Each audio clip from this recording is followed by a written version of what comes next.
నమస్తే. మనతో పాటు ముషీరాబాద్ కార్పొరేటర్ సుప్రియ గారు ఉన్నారు. పొద్దున నుంచే నిరసన కార్యక్రమాలు జరుపుతున్నారు జిహెచ్ఎంసీ ఆఫీస్ ముందట. ఇప్పటి వరకు జిహెచ్ఎంసీ ఎటువంటి నిధులు కేటాయించలేదు అంటున్నారు. ఎంతవరకు నిజం? నిధులు అంటే ఇప్పటి వరకు దాదాపు 4 years అయిపోయింది మేము గెలిచి. డే 1 నుంచి మేము ఒకటే అడుగుతున్నాం, మాకు ఫండింగ్ చేయండి. ఎందుకంటే ఎన్నో సమస్యలు గత 10 సంవత్సరాల నుంచి 20 సంవత్సరాల నుంచి బ్యాక్వర్డ్ వేసిన డ్రైనేజ్ వర్క్ గానీ, వాటర్ సమస్యలు గానీ ఎన్నో ఉన్నాయి. అవన్నీ చేస్తామని మేము ఎన్నో సార్లు రిప్రజెంట్ చేయడం జరిగింది. కానీ కొన్ని జనరల్ బడ్జెట్ మీద మాకు శాంక్షన్ అయినాయి. కొన్ని చేసినాం వర్క్స్, ఇంకా పెండింగ్ ఉన్న వర్క్స్ కూడా కొన్ని చేయాలని మేము మా ఆలోచనతో ఉన్నాం. కానీ ఇవాళ మరి మేయర్ గారు ఇవాళ ఏంటంటే 2 crores శాంక్షన్ చేయడం జరిగింది. 1 crore ఏమో మాతృగా, 1 crore ఏమో మన ఇన్ఛార్జ్ మినిస్టర్స్ తోని ప్రపోజ్ పెట్టేటట్టుగా చేసిండ్రు. కానీ మాకు ఒకటే డిమాండ్ ఏంటంటే, మొన్న మాకు September 14th నాడు మా ముషిరాబాద్ వినోబా నగర్ కాలనీలో ఒక అబ్బాయి దినేష్ అనే అబ్బాయి నాలలో కొట్టుకొని వెళ్ళింది. అట్లా నాలలో గల్లంతైన వ్యక్తి ఇప్పటి వరకు 70 days అయిపోయింది, అయినా కానీ రెక్టిఫై చేయలేదు. ఇప్పటి వరకు బాడీ కూడా రెక్టిఫై చేయలేదు. మరి దానికి బాధ్యత ఎవరు వహించాలి? అధికారుల నిర్లక్ష్యం వల్లనే ఇలాంటి చర్యలు జరిగినాయి. సో దీనికి బాధ్యత వహించక ఇప్పటి వరకు వారికి ఎలాంటి ఎక్స్క్రీషియా ప్రకటించలేదు. మరి వారి వైఫ్ కి ఎలా ఏమైనా సాయం అంటే ఏమైనా జాబ్ గానీ అలాంటి ఏమైనా ఇస్తే ఎంతో సాయం చేసినట్టు ఉంటది. ఎందుకంటే ఆ అబ్బాయి నాలా రిటర్నింగ్ వాల్ కూలిపోవడం వల్లనే అందులో నాలా కొట్టుకొని పోవడం జరిగింది. సో దీని వల్ల మనం జిహెచ్ఎంసీ దీని బాధ్యత వహించాలనా లేదా? సో ఆల్మోస్ట్ లాస్ట్ ఇయర్ కూడా ఇదే రిపీట్ అయింది. లాస్ట్ ఇయర్ కూడా ఒక వ్యక్తి సేమ్ నాలాలనే కొట్టుకొని పోయింది. సో ఇది రిపీటెడ్ అవుతుందని ఎన్నిసార్లు మేము జిహెచ్ఎంసీ మేయర్ కి గానీ, జెడ్సీ గారికి గానీ, కమిషనర్ గారికి ఎన్నిసార్లు రిప్రజెంట్ చేసినాం. కానీ దీనిపైన ఎలాంటి చలనం లేదు. సో మొన్న జరిగిన ఇష్యూతో ఇప్పుడు మొన్న ఈ రిటర్నింగ్ వాల్ అనేది జరుగుతుంది. సో అంటే ప్రాణాల విలువ గాల్లో కలిసేదాకా వీళ్ళకి ఎలాంటి చలనం రాదు. ముఖ్యంగా జిహెచ్ఎంసీ కౌన్సిల్ మీటింగ్ లో వందే మాతరం గీతం ఆలపించలేదని ఎంఐఎం మరియు బీజేపీ కార్పొరేటర్ల మధ్య పెద్ద ఎత్తున రచ్చ జరిగిన పరిస్థితి. ఏం చెప్తారు దీని గురించి? చాలా ఈ దీనమైన పరిస్థితి ఇవాళ అయితే ఎప్పుడు చూడలేదు. కౌన్సిల్ లో ఇన్ని సమావేశాలైనా ఎప్పుడైనా గానీ మనము వందే మాత్రం 150 years అయిందని మనం ఒట్టి గీత పాడడానికి అంత అభ్యంతరం ఏంది? నువ్వు ఈ దేశంలో ఉంటూ ఈ దేశంలో అన్ని ఫెసిలిటీస్ అన్ని అనుభవిస్తూ నువ్వు దేశభక్తి పాట పాడడానికి అంత ఇబ్బందికరంగా ఉంటే మీరు ఈ దేశాన్ని వదిలేసి వెళ్ళిపోవాలి. అట్లాంటి వాళ్ళు ఉన్నప్పుడు అసలు వీళ్ళని రోయింగ్లు అనాలా మరి ఏమనాలో మనకు అర్థమవుతుంది. ఏం చెప్తారంటే, మీరు మీ సమస్యలను మేయర్ గారి దృష్టికి తీసుకుపోయినప్పుడు మేయర్ గారు ఎలా స్పందించారు ఈ విషయం? మేయర్ గారు దీనిపైన ఇంకా ఏం స్పష్టత చేయలేదు వారికి. అలాగే ఈ లాస్ట్ మినిట్ లో కూడా ఒక ఎమ్మెల్యే గారు పోడియం దగ్గరికి వెళ్ళి బల్ల గుద్దుతూ వారిని కించపరచడం జరిగింది. అంటే ఆమెని నువ్వేంది నువ్వెంత అనే అంటే సింగులర్ వర్డ్స్ ఆమె పైన యూజ్ చేయడం జరిగింది. సో దీనిపైన ఎలాగైనా యాక్షన్ తీసుకోవాలి. దీన్ని మేము తీవ్రంగా ఖండిస్తున్నాం. ఎందుకంటే మహిళకు ఇలాంటి అవమానం జరిగితే అది రిపీట్ అవుతుంది. సో వారిపైన తప్పకుండా యాక్షన్ తీసుకోవాలని మేము డిమాండ్ చేస్తాం. పొద్దున నిరసన కార్యక్రమం వ్యక్తం చేశారు, దున్నపోతును పట్టుకొచ్చే నిరసన చేసినారు. ఏంది అసలు ఎవరికి రిప్రజెంట్ ఇచ్చినట్టు? నేను ఏమంటున్నా, ఈ రోజు కౌన్సిల్ కి మీరే ప్రత్యక్ష సాక్షులు. మీరు కూర్చొని చూసిరు కదా, దున్నపోతు బెటరా లోపల ఉన్న నాయకులు బెటరా? మీరు డిసైడ్ చేసుకోండి. అక్కడ ఎవరైతే అధికారం చెలాయిస్తున్నారో వాళ్ళు బెటరా దున్నపోతు గారు నేను రిప్రజెంట్ చేసేది తలుపిరండి. కనీసం ఏడ్చింది, కళ్ళనీళ్ళు వచ్చినాయి పాపం దున్నపోతు గారికి. కానీ ఇక్కడ చేతులు ఊపినా, నడ్లు ఊపినా, ఒళ్ళు ఊపినా వీళ్ళకి కనీసం మేము కనబడతలేము. ఇక్కడ కేవలము వాళ్ళకి నడిపడానికి సోహెల్ ఖాద్రి, బేగ్ సాబ్, లేదా పాషా హుసేను, లేకపోతే సిఎన్ రెడ్డి, లేకపోతే రాజశేఖర్ రెడ్డి, లేదా ఇంకో రెడ్డిలో ముఖ్యమంత్రి గారు చుట్టాలో వీళ్ళే కనబడతారు తప్ప ఈ పేద కార్పొరేటర్లు, పేద ప్రజల సమస్యలు మాట్లాడే వాళ్ళు ఎవరు కూడా కనిపిస్తలేరు. కాబట్టి దున్నపోతు గారు ఈరోజు అద్భుతమైనటువంటి జాబ్ చేశారు. కాబట్టి మనం అందరం కూడా ఈరోజు సెల్యూట్ చెప్పాల్సింది దున్నపోతు గారికి. ఒకటి. రెండు, ఈరోజు కౌన్సిల్లో జరిగింది ఏంటండి, ఏమైనా అభివృద్ధిపై చర్చ చేశారు? కేవలం ఈ రోజు జిహెచ్ఎంసీ ఎన్నికలను ఏ విధంగా గెలవాలన్న ఉద్దేశంతో 2 టేబుల్ ఐటమ్స్ పట్టుకొచ్చారు. ఒకటి, జిహెచ్ఎంసీని ఔటర్ రింగ్ రోడ్ పరిధిలో కలుపుతామన్నారు.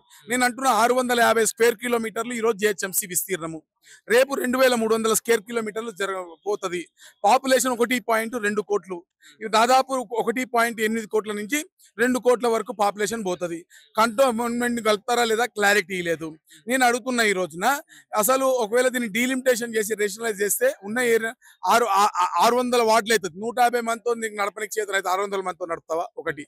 2 వార్డు నెంబర్ 1, 2 చెర్లపల్లి, ఏసరావు నగర్ లో పోండి మీరు. అక్కడ నుంచి వంపుగూడ నుంచి మొదలు పెట్టుకుంటే ఈ ఫిర్జార్గూడ నుంచి మొదలు పెట్టుకుని ఔటర్ రింగ్ రోడ్ చుట్టంతా తిరగండి. కొన్ని వేల కిలోమీటర్ల రోడ్లు అధ్వానంగా ఉన్నాయి. నువ్వు జిహెచ్ఎంసీలో పనులు చేయడానికి నీ దగ్గర డబ్బులు లేవు. అక్కడ పనులు ఎట్లా వేస్తావు అంటే అక్కడ ట్యాక్సులు పెంచి ముక్కుపిండి వసూలు చేస్తావా? అంటే వాళ్ళని దోచుకోనికి రెడీ అయిపోయింది ఆ కాంగ్రెస్ పార్టీ ప్రభుత్వం. ఇది నేను అడుగుతున్నా. ఒకటి, అక్కడ ప్రజలన్నా దోచుకోవాలి. 2, లేకపోతే అక్కడ ప్రజలన్నా దోచుకోవాలి, లేదా ఇక్కడ ఉన్నటువంటి పనులన్నా ఆపేయాల్సిన అవసరం ఉంది. కాబట్టి ఎటువంటి ప్రణాళిక లేకుండా, అవగాహన లేకుండా ఈ రోజు ఈ యొక్క ప్రతిపాదన తీసుకొచ్చారు. ఒక స్పెషల్ ప్యాకేజ్ ఒక 50,000 కోట్ల రూపాయలు ఇచ్చి భాగ్యనగరాన్ని అభివృద్ధి చేసి అప్పుడు మేము విలీనం చేస్తామంటే ఒక పదంగా ఉండేది. 2, టేబుల్ ఐటమ్ నెంబర్ 2 తెచ్చారండి. ఇదేంది? కార్పొరేటర్ల ఫండ్ కు ఇన్ఛార్జ్ మినిస్టర్ కన్సెంట్ అంట. ఇన్ఛార్జ్ మినిస్టర్ ఇవ్వడండి. కార్పొరేటర్ స్థానిక సంస్థల హక్కు ఎవరికి ఉండాలి? కార్పొరేటర్ ఉండాలి. నువ్వు ఇన్ఛార్జ్ మంత్రికి ఎందుకు పెట్టిరు అంటే, నువ్వు ఇన్ఛార్జ్ మంత్రి గారు కన్సల్ట్ కోసం బాబ్ నా డివిజన్ లో పనికి నీ కన్సల్ట్ ఇయ్యంటావు. ఆ ఇన్ఛార్జ్ మంత్రి గారు శబాష్ బేటా నువ్వు బాగున్నావు, 1 కోటి ఏంది నీకు 4 కోట్లు ఇస్తా, కనువ మార్చుకోరాదు అంటాడు. అంటే ఆపరేషన్ ఆకర్ష్ కి కాంగ్రెస్ పార్టీ డోర్లు తెరిచింది.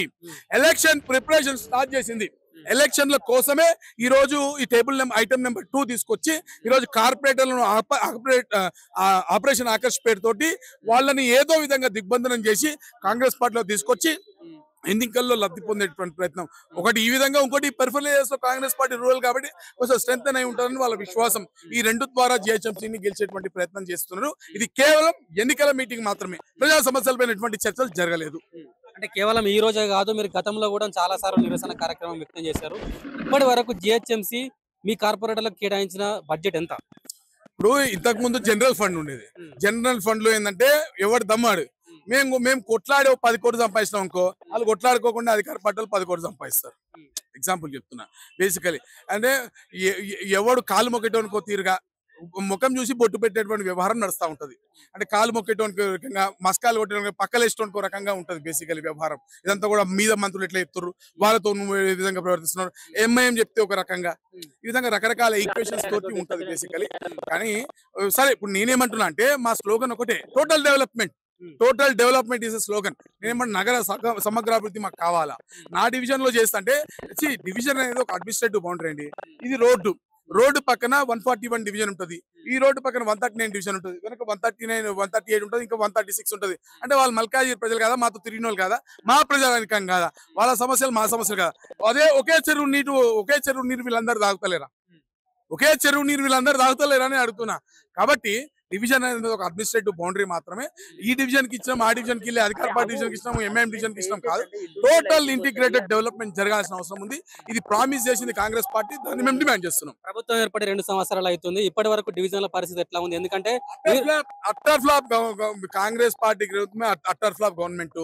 మీరు చూసారు కదా, చివరికి రోడ్లు దిక్కులేదు. ఈ రోజున చెరువులు మురికి కుప్పాలుగా, దోమలు పెరిగిపోయినాయి. ఏ సమస్య పరిష్కరించిన సవాల్ ఇస్తున్నా.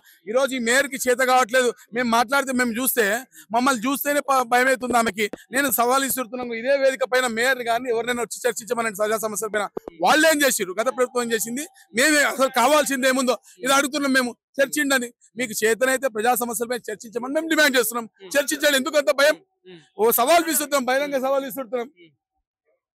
వందే మాతరం గీతం ఆలపించలేదని ఎంఐఎం నాయకులకు మీకు మధ్య పెద్ద రచ్చ జరిగింది. దాని గురించి ఏం చెప్తారు? నిజంగా సిగ్గుమాలిన పనిది. ఈ రోజు నేషన్ ఫస్ట్ అనే ఐడియాలజీతో మనం ఉండాల్సిన సందర్భంలో ఫస్ట్ అసలు వందే మాతర గీతంతో సభ ప్రారంభం కావాల్సిన అవసరం ఉంది. వందే మాతరం తర్వాత అన్నశ్రీ గారి రాష్ట్ర గీతాన్ని ఆలపించి కండోలెన్సెస్ జరిపి ముందుకు పోవాలి. ఆ మాత్రం అవగాహన లేనటువంటి, అందుకే చెప్పిన దునపోత్ సార్ చాలా బెటర్ గా తలూపిండని. లోపల ఉన్న వాళ్ళకి ఆయనతో కూడా తెలుస్తలేదు. దునపోత్ సార్ అయితే కనీసం తలను ఊపిండు. నేనేమంటున్నా, ఫస్ట్ నేషన్ ఫస్ట్ వందే మాత్రం వాడాల్సిన సందర్భంలో అంటే దేశాన్ని డిస్రెస్పెక్ట్ చేశారు కదా. అంతేకాకుండా ఎంఐఎంఎల్ కూర్చున్నారు, కనీసం లేవలే. అంటే ఈ దేశం పట్ల నీకున్నటువంటి చిత్తశుద్ధి ఏంది? మేము టీ బ్రేక్ కన్నా ముందు మేము వందే మాతరం గీతాన్ని పాడుతుంటే మేరు పుస వెళ్ళిపోతుంది. అంటే కనీసం వందే మాతరం పాడేటప్పుడు నిలబడాలన్న ఇంగిత జ్ఞానం మేరకు లేదా అని అడుగుతున్నాం. టీలు, బిస్కెట్లు, ఛాయలు, టిఫిన్ అన్ని అయిపోయిన తర్వాత అప్పుడు వచ్చి వందే మాతరం గీతం పాడతారు. ఇది సిగ్గుమాలిన చర్య. ఇది నిజంగా కూడా మనందరూ కూడా సిగ్గుపడాల్సిన అవసరం. ఇటువంటి మంచి మనకు మేరకు ఉందా అనిపిస్తుంది నాకు.